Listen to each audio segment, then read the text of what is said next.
Whenever we think of music-centered platforms, only a couple of them come to mind: Apple Music and the even more popular Spotify. The latter has slowly taken over the throne of the music world. Dominating in both the Android and Apple markets, this application is easily the most successful music-centered platform to date. Today, we'll be talking about Spotify and how it managed to garner the massive success it has now. It was not always like this. Like all successful business ventures, Spotify's success story is a gradual one. So, how did they do it in the end? Well, stick around till the end as we answer these questions and more as we delve into the details surrounding the popular music application.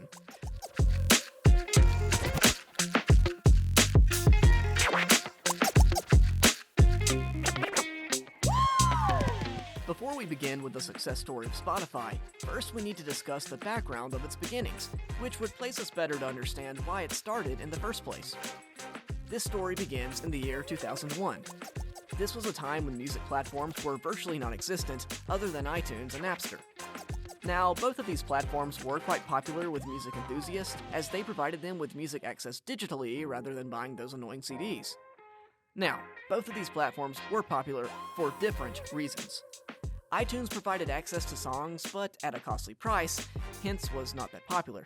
However, on the other hand, Napster gave users the options of peer-to-peer sharing amongst users, which gave them easy and almost free access to music. However, this method, even though easy, infringed copyright laws and hence was illegal. However, this didn't stop it from gaining popularity. Within 2 years of its coming into the market, Napster was closed down after lots of copyright claims. But this all started a chain reaction in the realm of music streaming online. People saw how people jumped on the idea of a platform that provided easy access to music. Hence, a lot of applications and platforms popped up here and there. However, they followed the same model as Napster, and were chasing the fame and gap Napster had left in the market. And the same happened with them too. They got taken down. Well, looking at the online music industry, two Swedish individuals, Daniel Ek and Martin Lorentzen, got together and brainstormed to seek an idea, a solution that would fit in the obvious gap that was present in the industry. Here is where their genius came into play. They knew that there were two extremes present in the market. One was iTunes, which was crazy expensive. No one wanted to pay that much for a song. Thus, most of the world opted for the other extreme, pirated music, which, even though illegal, was hard to track and thus easy to get away with. However, the issues with that were that it was first hard to get access to songs that way, and the quality was pretty unreliable. This resulted in a big gap in the market that Daniel and Martin wanted to exploit. Thus, the idea was already there. They knew their goal was to provide easy access to music that was copyrighted, instantly available, and affordable to use. This was showcased when Daniel Ek said in an interview, "I just really believe that if we create the right product, which is better than piracy, people will come." But the real question remained, how can they do it? Being programmers, Daniel and Martin could develop the application that would stream the music. The real problem was, how could they make it desirable, as they knew that for copywriting, they would need to charge users a fee so that their business is profitable. Thus, directly challenging the free pirated market the world was accustomed to was going to be hard. This led them to changing their business plan. Rather than trying to make it more affordable, they focused on providing their users with the most seamless music streaming service, which they would be willing to give out the $10 subscription fee in return for such a quality service. They knew torrenting pirated songs was a hassle, and thus targeted that aspect, making sure their platform provided the easiest and most seamless access to music. As a result, they began work in 2006 in Sweden, where they initially developed an application called Spotify AB. Such was the level of their programming skills and their dedication to the project that they managed to make a working prototype within just 4 months of starting the whole thing, and after almost a year, they managed to release a closed beta. The main driving force for Spotify's success had to be because of Daniel. Yes, Martin contributed a lot, but it was Daniel's determination that led to the excellence of Spotify. He was so obsessed with Spotify's interface being flawless. He wanted the users to feel as if the songs were downloaded into their devices whenever they streamed them. The process should be so fast and flawless that people would feel as if the song is not streaming. It's like it is playing a physical song. He famously wanted to ensure that since the human brain perceives anything that is faster than 250 milliseconds as being instant, he wanted Spotify to fall into that instant category. This was really difficult at the time, as no one had managed to introduce such rapid streaming. This obsession with flawless service and almost next to nothing latency was apparent when Daniel said the following words. We spent an insane amount of time focusing on latency when no one cared because we were hellbent on making it feel like you had all the world's music on your hard drive. Obsessing small details can sometimes make all the difference. That's what I believe is the biggest misunderstanding about the minimum viable product concept. That is the V in the MVP. And that is what they did and spent a big chunk of their time perfecting their application. Thus, it came to no one's surprise when their beta testers rolled out, people were blown away by the perfection it had. This not only led to splendid reviews, but also created this hype in the music world surrounding new music streaming applications that would finally fill the hole Napster had left. As a result, Spotify was already anticipated by people all over the world, even before its launch. Now, this hype has a lot of positive outcomes. First of all, it attracted investment. When people saw how good the early beta test was looking, they poured in their cash. This led to a grand total of $85 million with 2 years as an investment. Spotify knew it had to continue to maintain its excellent quality of service, and hence started a hiring spree, hiring only the best of the best engineering and programming talent that was available. This was considerably easy, as Spotify was emerging as the next big thing in the music industry, and people wanted to work in something that looked like it would rapidly expand soon. Now, here comes another instance where Spotify went against the norm and chose to develop its own policy. Rather than focusing on scaling up their business, like most companies would, Spotify continued its focus on its product itself and made sure it provided its users with the best possible experience. Besides fast streaming, it also focused on how users could invite others, streamlining the whole process so that the company would not buckle under a load of new users so quickly. Most companies would have wanted to have the maximum number of users as quickly as possible, as it would be the most profitable and would help them pay off the money they have been spending on copywriting. But Spotify was different. They ensured user growth was slow and steady. This not only created more hype as people wanted to use the application, but this also gave them ample time to manage the servers so that they could handle the load without slowing down. You must be wondering, how did it create this hype? Well, the fact not everyone could access it created this air of exclusivity surrounding that application, and hence more and more people started to become desperate.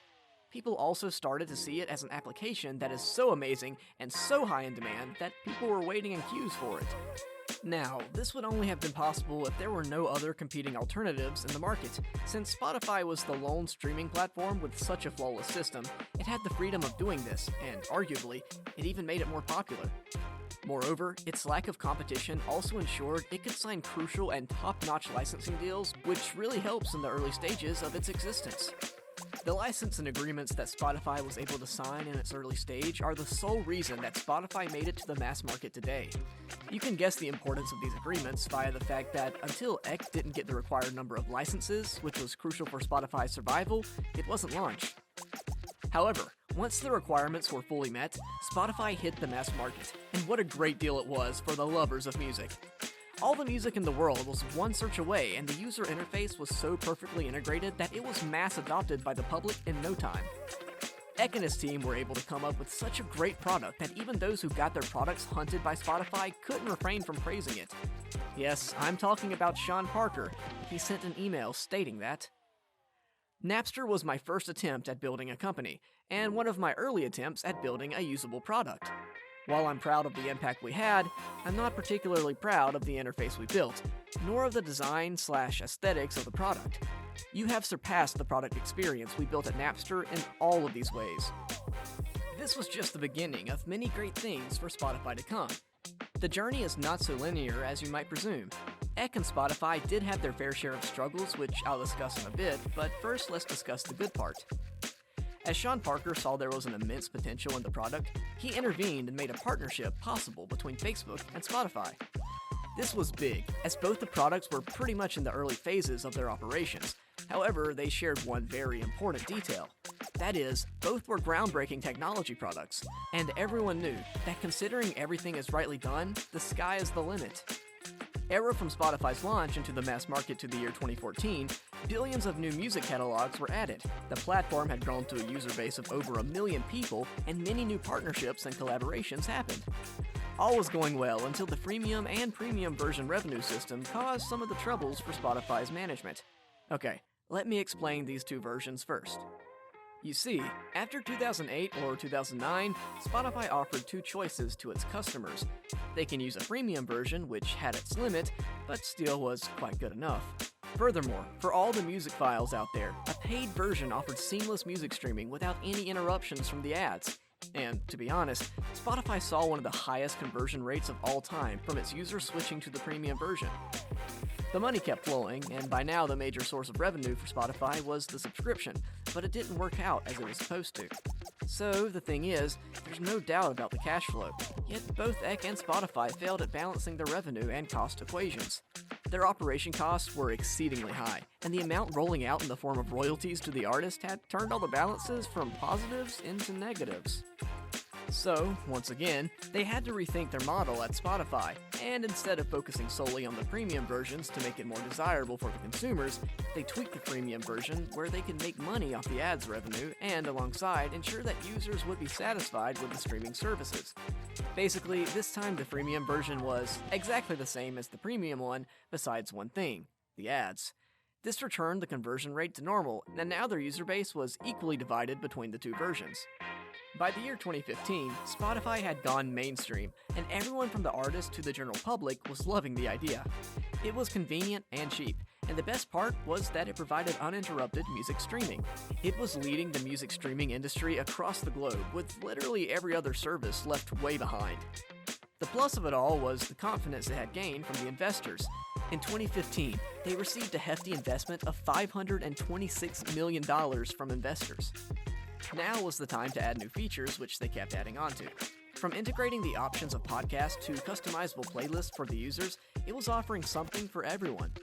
One of the best features they added was the Discover Weekly playlist, which assessed its users' music taste and, based on it, made a new playlist for the user to discover every week. Another feature that's my personal favorite is the Release Radar, after which you don't need to keep a track of new releases, as Spotify took care of it for you. The Spotify application and its user interface were released after 2015, and they kept on dropping new features every few months. The latest one was the lyric feature. What I'm trying to tell you is that Spotify knows how to retain its customers. Today, 90% of the users are premium subscribers of the products. I don't think any other product that is offering an equally brilliant premium version has that high rate of premium conversions. Well, give it to the features of premium, or the very reason that everyone hates their music flow getting broken by a random advertisement, yet subscriptions make up the big chunk of Spotify revenue. A few business analysts raised the question, how smart is this move of putting all the eggs in one bucket by relying just on the subscriptions? It's a valid question, as Spotify needs to take a proactive approach here to sustain itself in the longer run, whether they decide to publish their originals or simply by raising the subscription cost. However, I believe let's leave this to the best of the industry. I'm sure they'll figure out something. Till then, you can go and listen to those lo-fi beats playlists that Spotify has customized for you. I hope that answers your questions about everything there is to know regarding the rise and success of Spotify. I think we have covered everything, but if you have any more questions in mind, do let us know in the comments down below. We value the feedback of our esteemed subscribers, so do not hesitate to do so. That is it for the video. I hope you liked and enjoyed the video. Please let me know by pressing the like button, and if you haven't done so, please subscribe to the channel and hit the bell icon for future notifications. Till then, take care of yourself, and I'll see you guys in the next one.